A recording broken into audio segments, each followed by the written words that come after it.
Good morning, good afternoon, good evening. Namaste, Satnam. Welcome to the channeling of Anna, grandmother of Jesus. I'm here today with the beautiful Suna Sunman, a really strong colleague and close friend of mine. I've had a hard time channeling this one, so we're not going to really go into introductions or have any chit-chat about it. I'm just going to go straight into trance. And if you have questions, feel free to go ahead and place them in the Ask a Question section now. Try to keep them away from chat because it's very difficult for the facilitator to keep up with, and I'll be in trance, so I can't keep up with them from chat either. We're going to try to go at least an hour, depending upon my energy levels, which we're monitoring pretty closely because she's a pretty powerful being, to pull through, and I'm having some significant physicality issues with it. So we'll see how it goes. I look forward to your questions. I'll see you soon.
I am Anna, the being who births all time and releases everything into every now.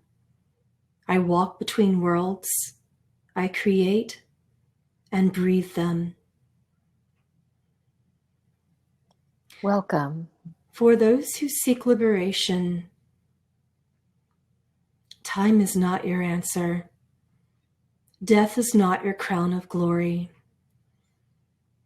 Birth is not your beginning. You have never had an end. You may seek compassion as the answer to all perceptions of problems when none have never existed.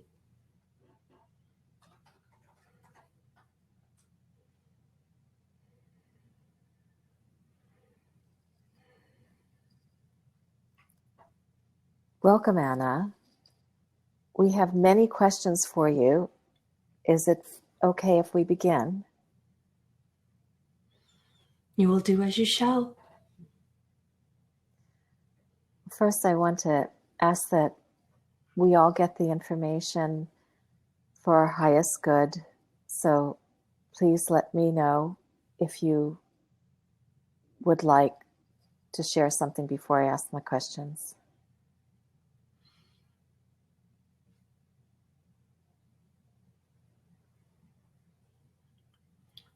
For those of you in silence, my divine daughters, reaching for their crown of glory, but remaining quiet within your very essence, now is the time to speak within your power, for truth is the crown of glory that you seek.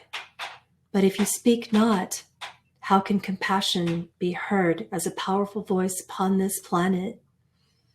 If you wish to empower the feminine, unquiet your soul.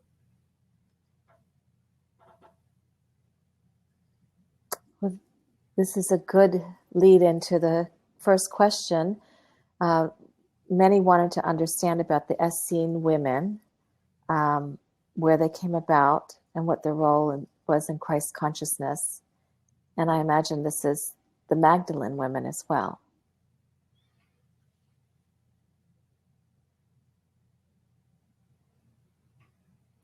Is it within your awareness and belief systems that Essenes were created and began by men? Perhaps you shall think further with this information.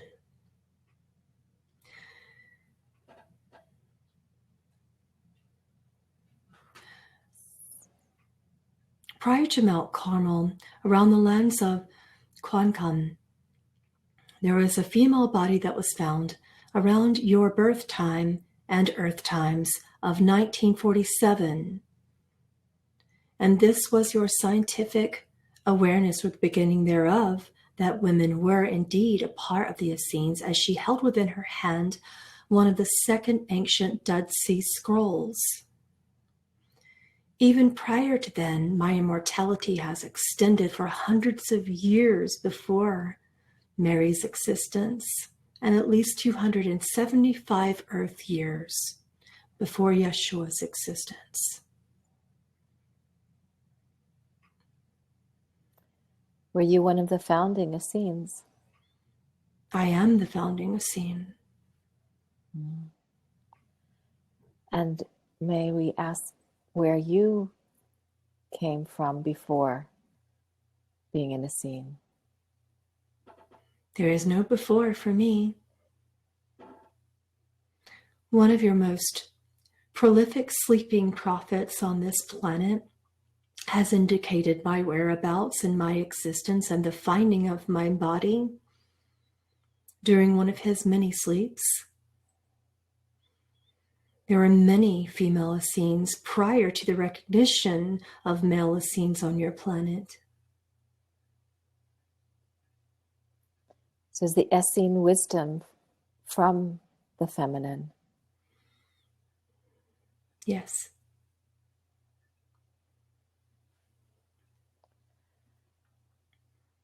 Then can you explain a little bit how the feminine was hushed and the masculine became the major voice? Do you believe that it has always been such that the feminine has been hushed by the masculine? These roles have significantly shifted, alternating throughout your time cycles since the beginning of any time cycle.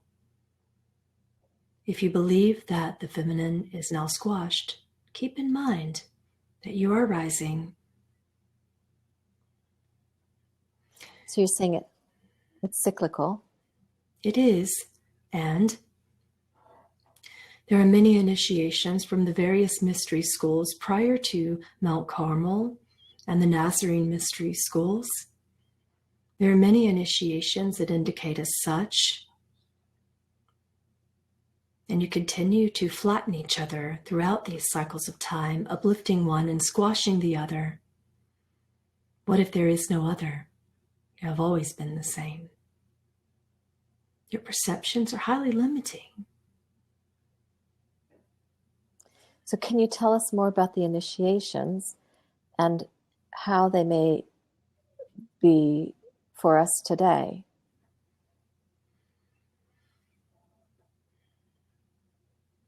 Your ancient mystery schools are no longer a secret. And they were never meant to be secret, but only sacred. And at this time, your life is the mystery school. Your body is the temple. Your soul is the creativity. Your sound of power from a loving, compassionate voice would be the healer. And it is all replicated in a much more modern fashion. It matters not about these initiative rites any further. It matters what you keep sacred.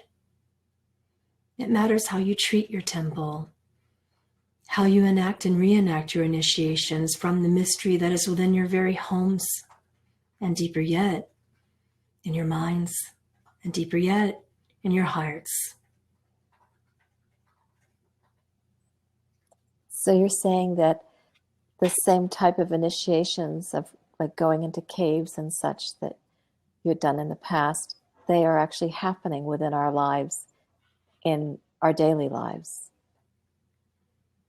That would perhaps be a similar analogy for those of you who tend to transcend time as if it is a mystery, are retreating into your temples, into your ashrams, into your meditation closets. And you do so for peace, to retreat from the chaos of what you perceive to be a destructive world, when what is truly destructive is not what goes into your mouths, but what comes out of it. How are you seeking God?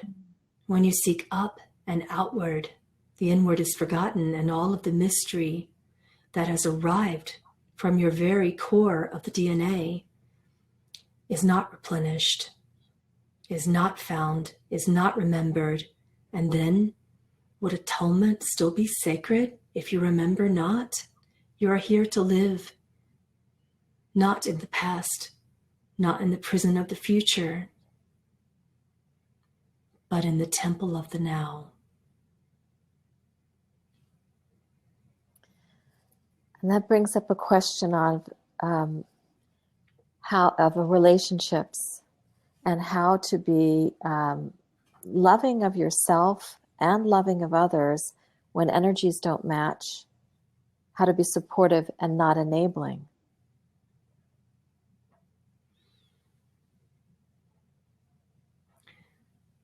Let's retreat into the divine heart of the Christed mothers. Century after century, the mind has made assumption that something would not match something.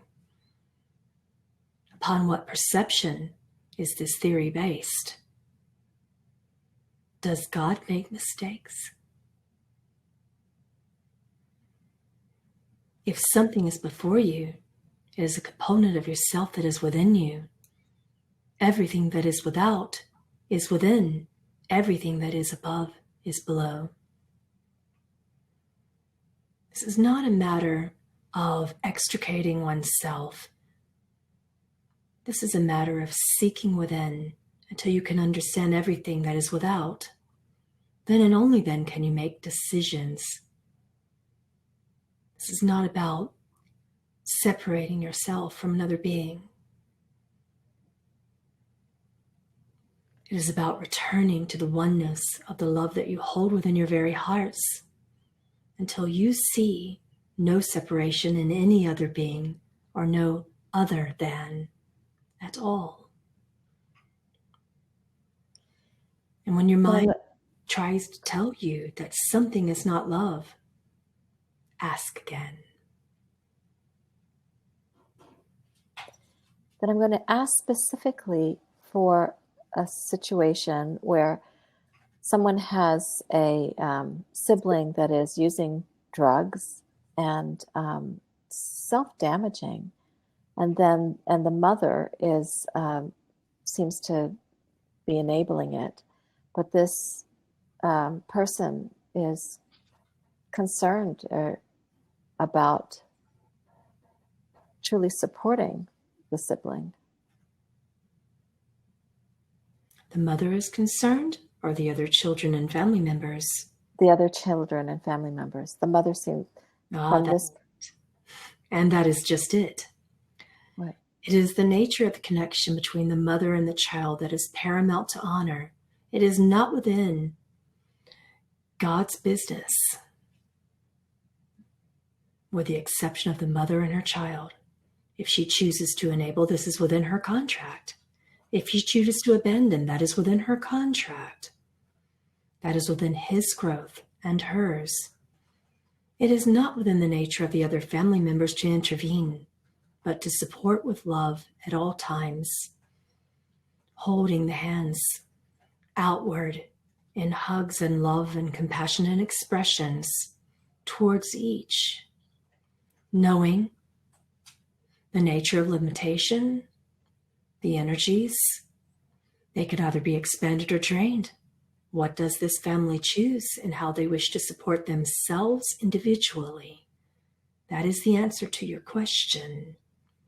Each of them have unique needs, unique limitations, unique ways of support, and each of them shall offer those ways of support to the mother and to the child as need be.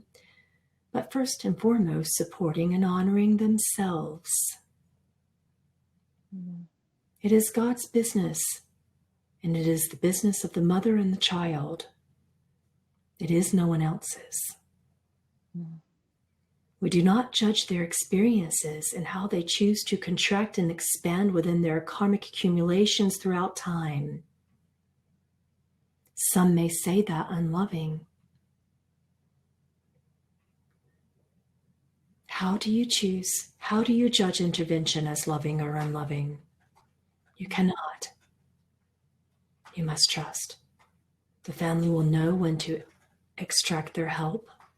They will know that that is loving for themselves as a whole and individually. They can send compassion to each. That is the only support that is not enabling.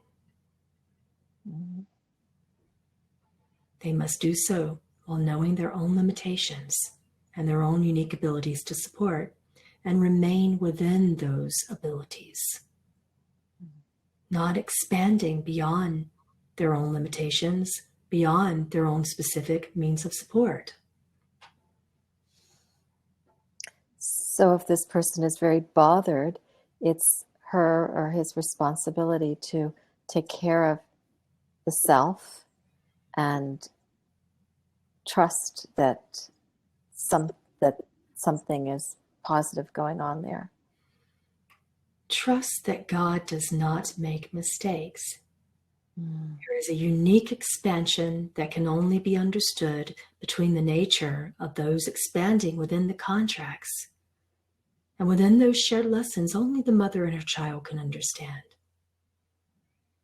The person who is concerned, her judgment is eating her from within. That is the bother. Yeah. So then I'm going to move on to another person's question who has difficulty in forgiving, or has actually a question to forgive now or after the mother who has hurt her passes. But I'd like for you to maybe give us a deeper insight to forgiveness. Time matters not. And it is only the nature of time and expansion therefrom that you can creatively choose to attach meaning and value or not. But in the divine realms, time is not of a concern. However, delay within the earthly realms can be catastrophic to the heart. So while I can claim that it matters not in my realm, in your realms, it can be devastating to delay forgiveness if it is healing to the hearts. And how can it not be? Why would you delay love?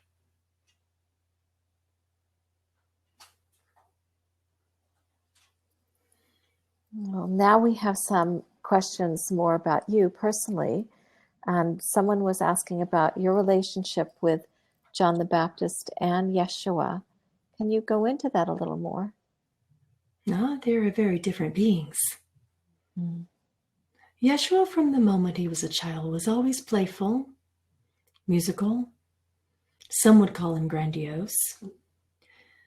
Non-stop effort in the mind, jumping and bouncing like a bee from a flower, one thing after another, one thing after another.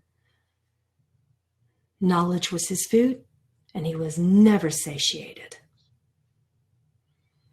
It was rather frustrating to his siblings. And we believe How did you point that the only being that could possibly understand would be his spouse.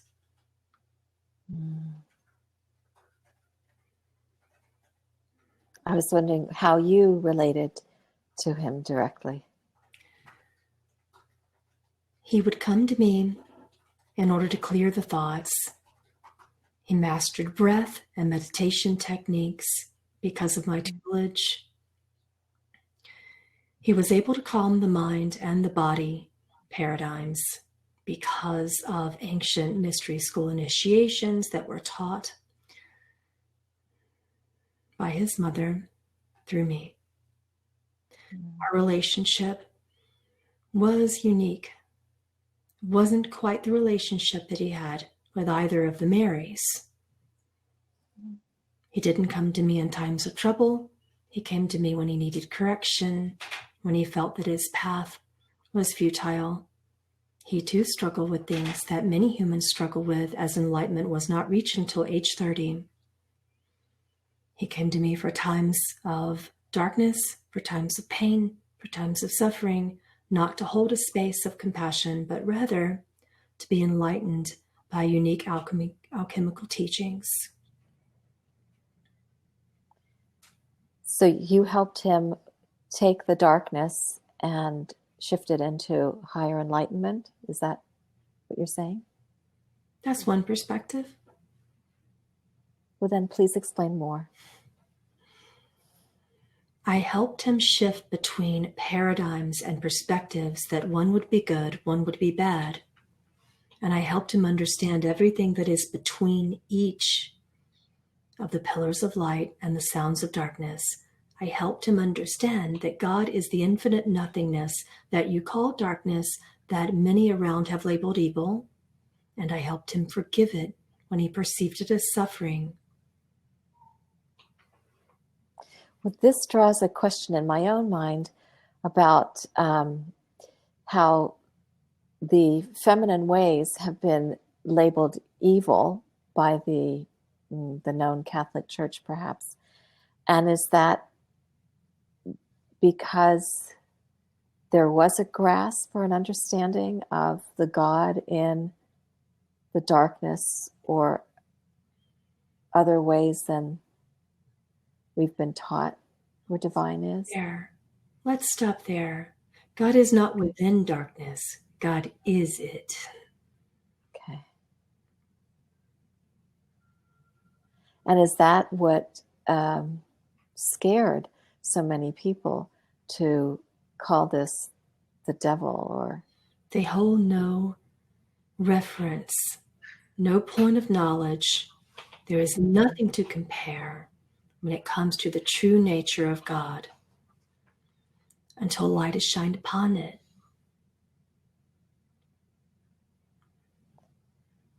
so is it these? It sounds like an experiential knowing that the initiations help us get to.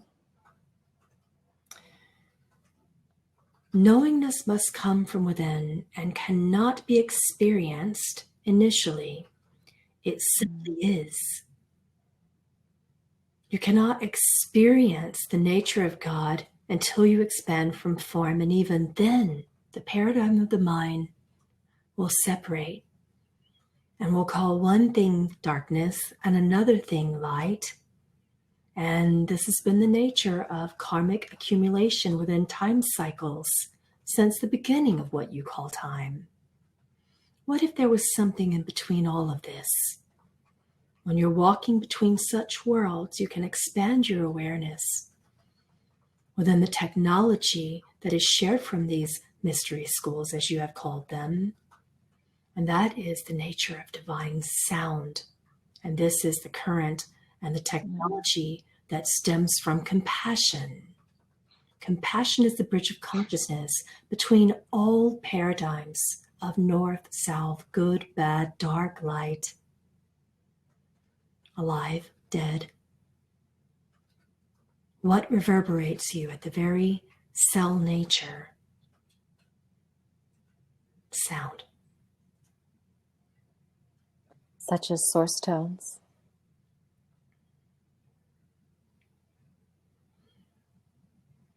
It is one way to return you to the path of remembrance, of what I called in my time atonement.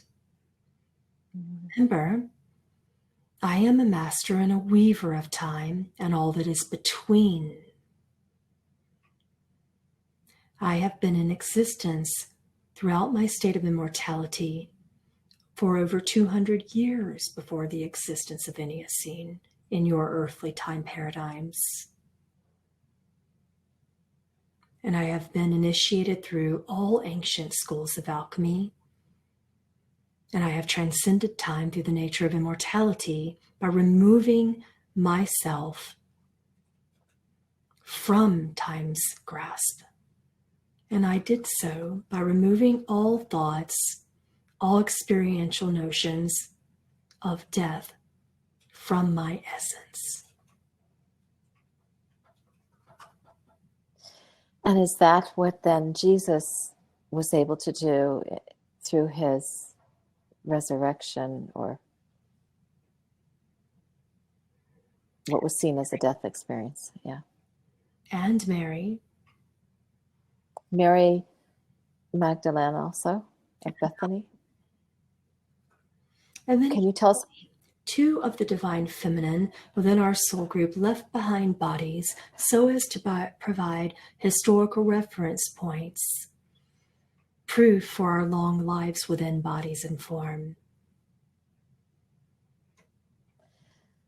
So then someone is asking, was then the Jesus that was born and went to the cross, was there a different Jesus that came after, or a different? Yeah, that's I'm not. After there are many parallel existences that are entangled within concepts and notions and dreams of creative experiences, all of which are occurring simultaneously throughout the web of time. You only perceive them different because you perceive yourselves as separate.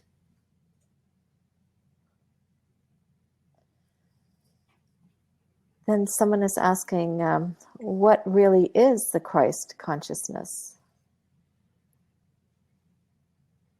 You shall never understand through the nature of human contrived languages. This Christ consciousness, for lack of better expression, is the love that is the thread of time.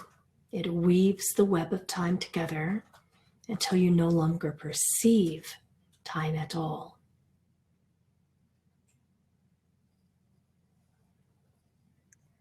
So I'm continuing to just ask questions here. And someone wants to ask about, what does the sacred grandfather archetype look like? And which ascended masters or saints represent this archetype well? If you continue to operate within archetypes, it's created for your stories, but unnecessary for knowledge and sharing at this time. You may ask your question differently, but as it stands, it is not relevant.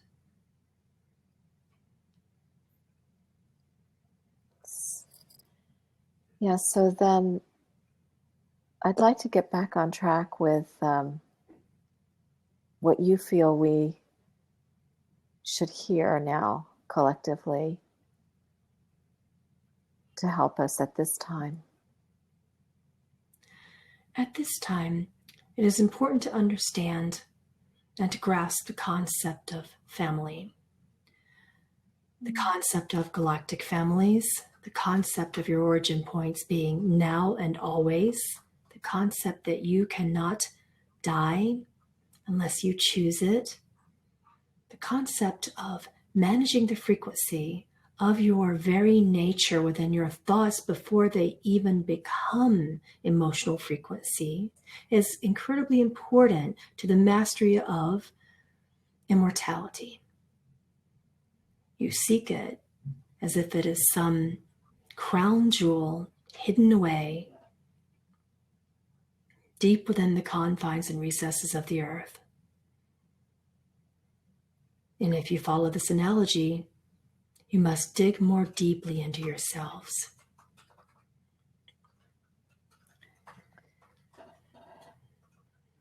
It is essential to understand that family is not strictly your blood lineage, that family is not strictly your genetics within your historical lines. Family is the nature of those who support you without judgment, and not always in ways that you find loving or unloving. but in ways that support your truth, support your return to power, support your grasp of the true atonement, not atonement by the very nature of what your books have taught. You are your families. And when you seek out and bridge others who have needs, you are exchanging energies. Is it reciprocal? Are you united? Are your contracts truly helpful for the collective when you join together? Not strictly to meet your own needs, together or individually, but who are you as a team? How are you affecting the waves of consciousness by the hundreds, thousands, and millions of hungry souls who are starving for God's knowledge and truth? Are you reaching them together as a whole in your families? And are you reaching yourselves? Are you reaching each other? Are you treating yourselves as you would those same very strangers that you attempt to reach when they are hungry for Christ's knowledge? Are you treating your mother and your father and your brother and your sister within your star family with the same respect? And are you treating yourselves with the respect and love that you would treat them?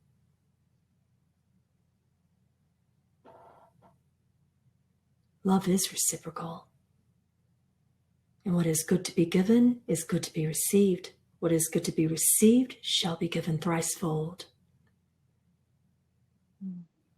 But you must start at home.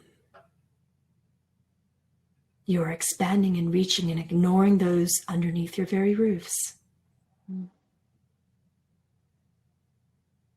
What if love started there? What if love started within and then expanded to those in your homes and then expanded into your local neighborhoods and then expanded and expanded further as need be? Even if it doesn't go anywhere outside of your own very form, it is still enough.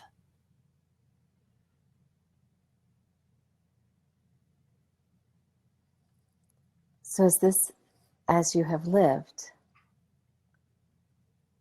caring for yourself and for those closest around you, supporting of one another, and in that way expanding the love? Yes, and then those will support more, and then those will reach others, and others will reach more. The nature of humanity has been such that you believe you must all do everything alone. When you love yourselves, you are never alone, and when you expand from that, you reach many, even if in your human mind you only perceive that you have reached one, or two, or three. Because of the science of compassion and its technology, the entanglement affected throughout the web of time is vast.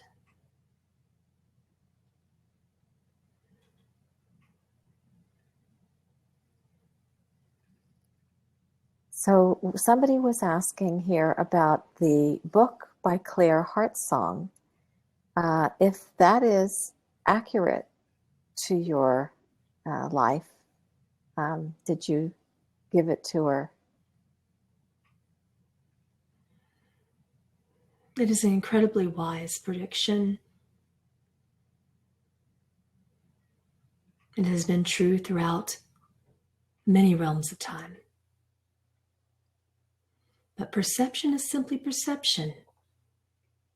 And someone else may choose to perceive differently. Does that make that person's depiction inaccurate? There is no truth in your realm except love. If when you hold these sacred texts in your hands, you are perceiving love and not fear, then that is your truth. If you are reined into the grasp of fear, perhaps you shall seek again through other teachings. perhaps placing them all aside and going to the guru within yourselves.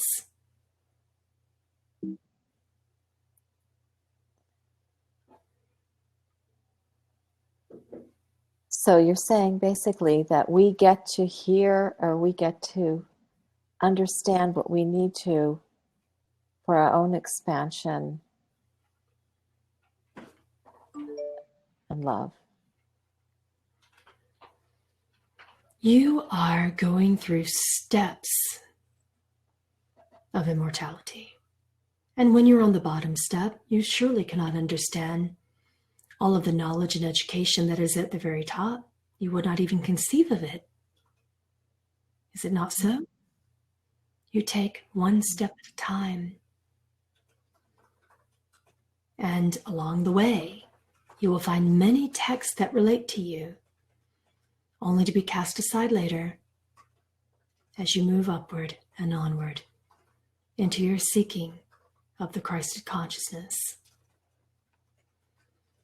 And again, this is one very beautiful depiction that, based upon the unique fractal of Anna that speaks through this channel today, is highly accurate.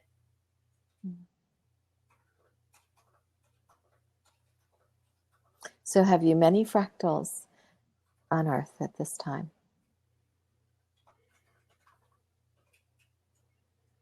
It is impossible for God to come as one whole being into any illusory body or form. Okay. That is not the nature of how God expands in this era of learning. And is the expansion ongoing eternally? Expansion never ends. You may seek to take breaks. Dare I say, from time to time, if the joke stands. Well, somebody else wanted to ask about other incarnations that you've had, not just on this earth, but beyond. Can you tell us a little bit? Not at this time. You don't want to tell us at this time? I do not. Okay. So is there some sort of a consciousness or a level that we need to get to for those type of deeper understandings? Do you believe that God's wisdom could possibly be a hierarchy? That God would cause you to seek something that is always well outside of your grasp? Would that not be cruel? It is not a matter of grasping knowledge that is above you, beyond you. It is a matter of remembering the knowledge that is already there, releasing intellect, and returning to the atonement of true knowledge that is already within you. If you just simply remember it.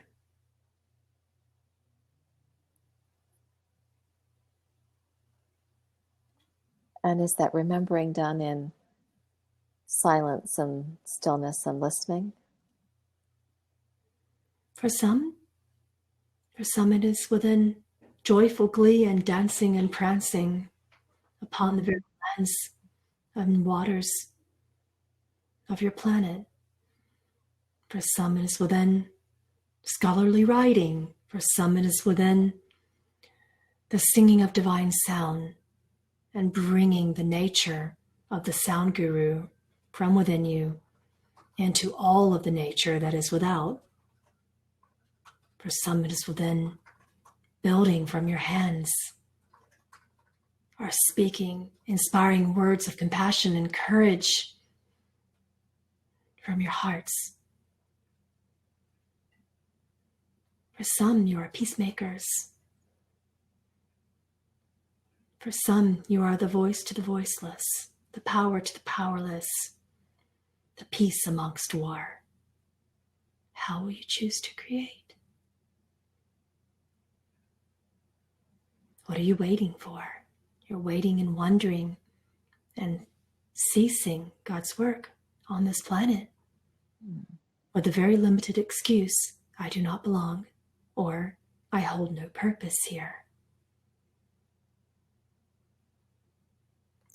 So creative expression is very important. All expressions are very important.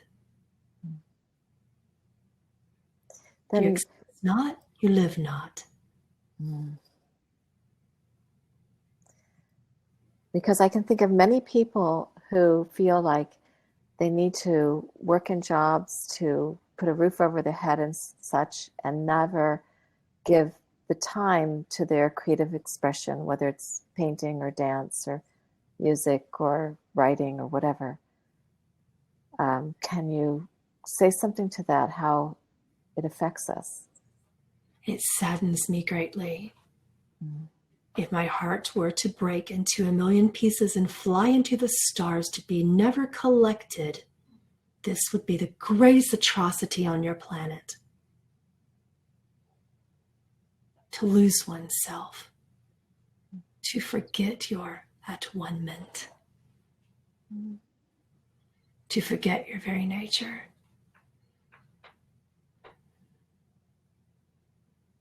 Then all of my work has been for naught if your planet continues to do this, for it indeed is a slow, painful death.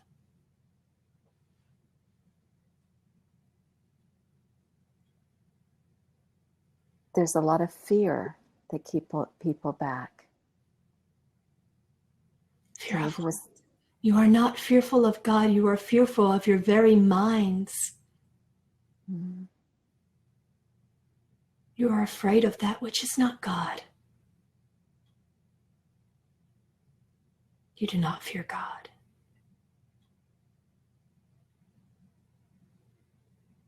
You remind me of the Course in Miracles.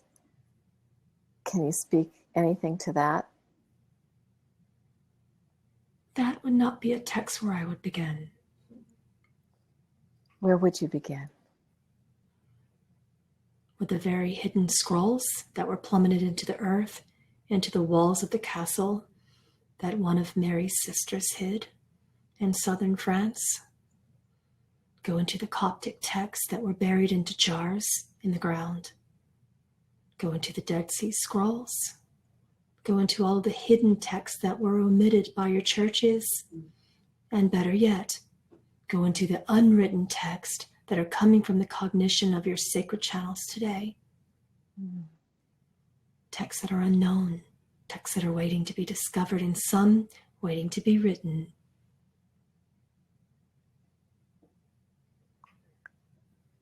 So have all these ancient texts been discovered, or are there yet some to be discovered? Some are being written now in your era. Listen to the quietude, the humility of the prophets and prophetesses who are meek, who are quiet, who are not seeking fame and glory and power and earthly attention. How do we find them? You have.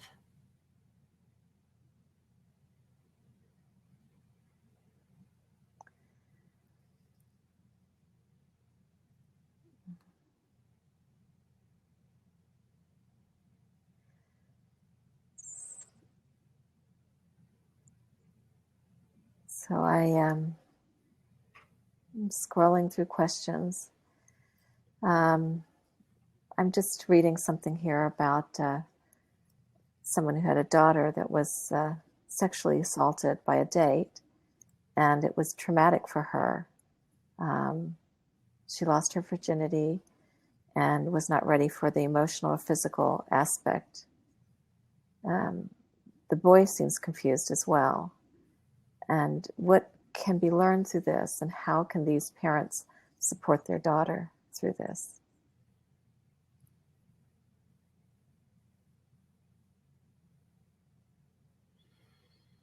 This is when time can be the only true healer, and it can be the balm, the salve of forgiveness that would matter not until the appropriate time would come. This is not a simple answer, but if the families were to work together, seeking deeper understanding, coming together in oneness, with many communications for peace amongst themselves, then forgiveness can occur safely under the tutelage and guardianship of the parents. Judgment will not help. Only the collaboration and cooperation of the parents with each other can this be resolved more quickly.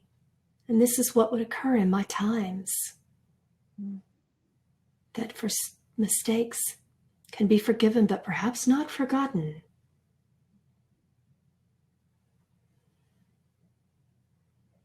And you would perceive this in your mind to be a mistake, but there is something greater that is shared in the contracts between these two loving young ones.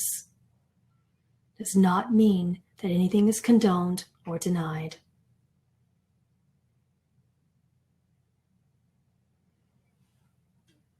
Brings up in me the question or the idea of the use of sexuality, that it has been distorted by the church, and I think it still sticks with us, this kind of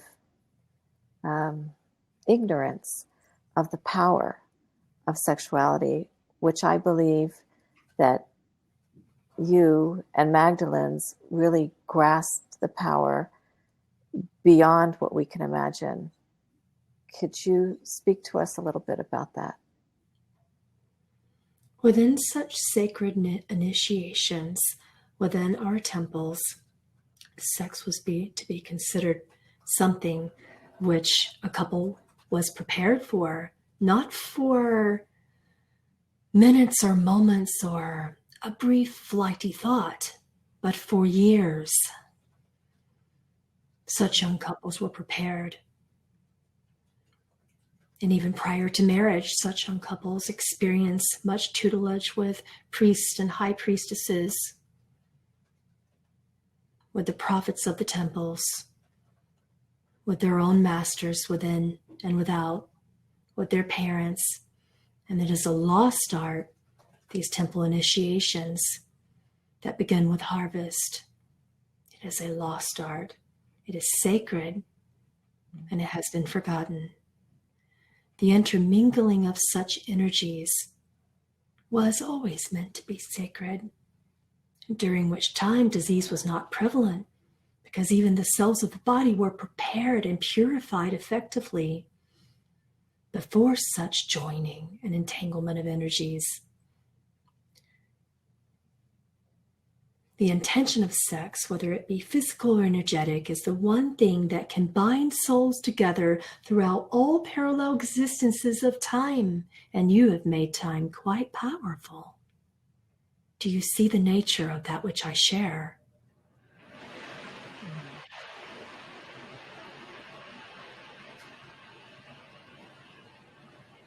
Is there any place today where we may learn these finer arts of the energy, this sexual energy? You may call upon me. You may read about the sacred rites and the goddess initiations in any of your ancient mystery schools, but it has been permeated and lost in your modern mystery schools. But again, the mystery now is in your hearts and in your daily lives. And when you forget about mystery, when you forget about the magic that occurs around you in your daily environments, then the return to a temple would be of no use to you.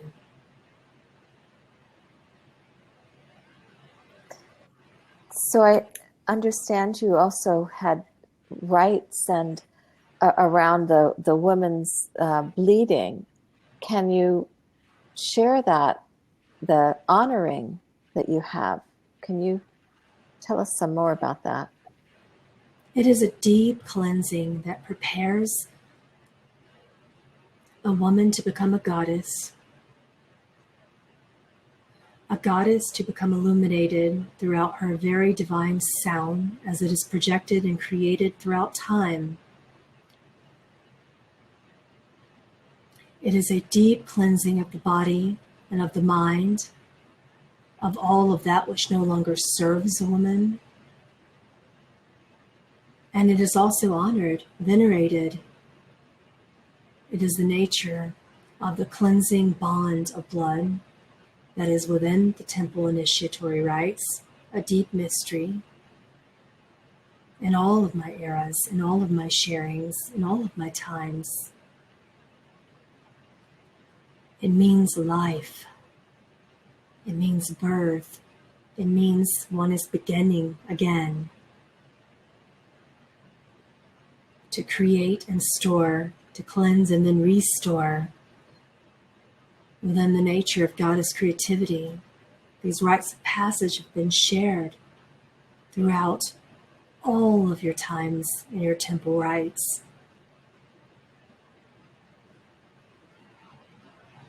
And it is still true within the nature of the goddess today that she bleeds heavily and often.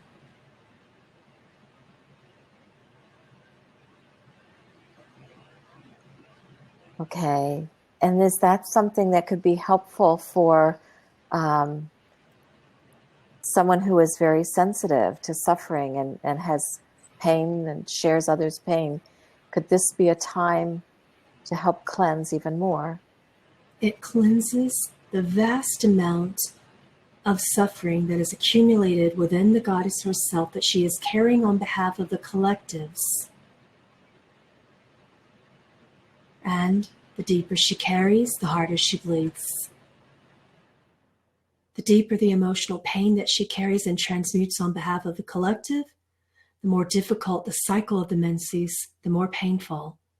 Mm. And what about the goddess? Pain does not frighten the goddess. And what about when a woman goes through menopause? What is the cleansing then, or how? She grieves. She breathes. She grieves. She deeply grieves for humanity, understanding that there shall be no more holding and transmuting on behalf of collective, but she then graduates into the deeper understanding that the life is within her and can never be lost.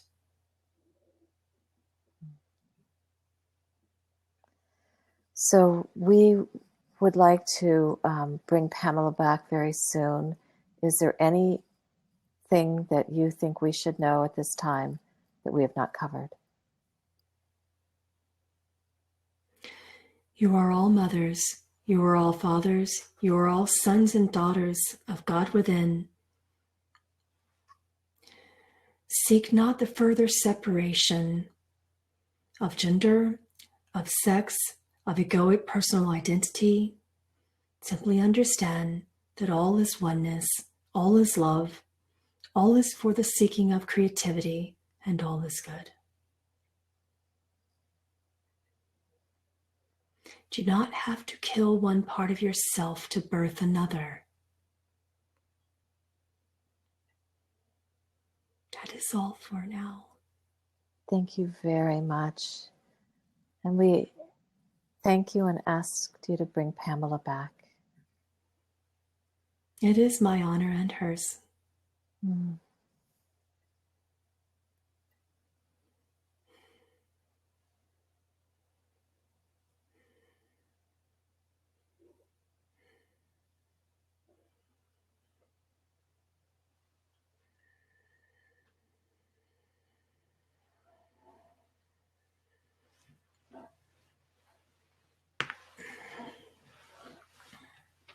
You okay?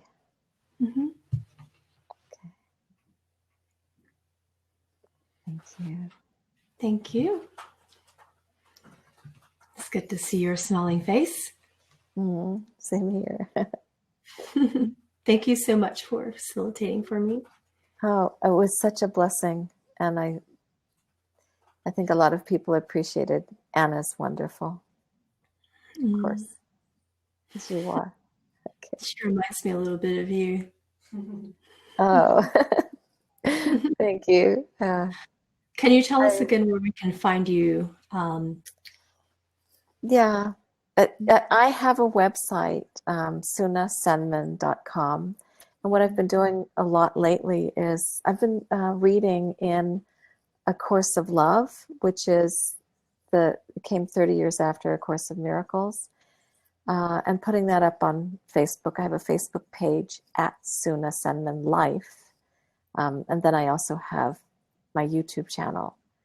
I'm just not good at all the technology stuff, so it's there, but you might have to kind of look for it. I'm in Facebook a lot. So, Wonderful.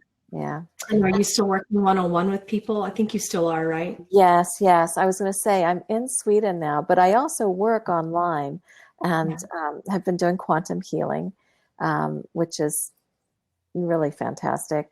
But before that, I was always doing, I called myself a transformation coach, but I did come out of classic psychotherapy, working with, what do you call, diagnoses and such. But I find that we want to access our true identity. So I moved away from that. And in Sweden, in the northern part, 3 hours north of Stockholm, I've opened the center, and that's where you and Jordan and Emmy will be this summer. Yeah. Welcome you. Should come, guys. Yeah, it's magical up there. I just spoke with one of my neighbors who had reached out to me because he's a very spiritual person himself. And he was saying that meridian up there, another medium had said, was like a very high place where higher spirits come. Yeah. Sweden is one of the few places in the world that I find to be a very high energetic place.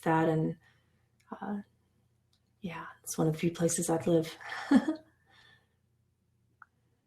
You've lived? No, that I would live if given the choice. You would live, yes. It's interesting. It doesn't make logical sense for me to be here, but I know I need to be here. Yeah. I think you're good where you are. I should let you go.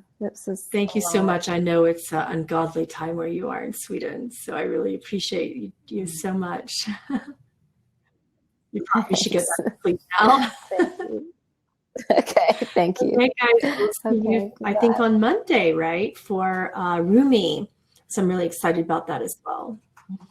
So I will get to meet Jordan because I believe, aren't you facilitating Monday? Yeah, you'll meet Jordan on Monday. Bye, guys. Oh, great. Hi, Jordan. All right, see you soon. Okay, bye-bye.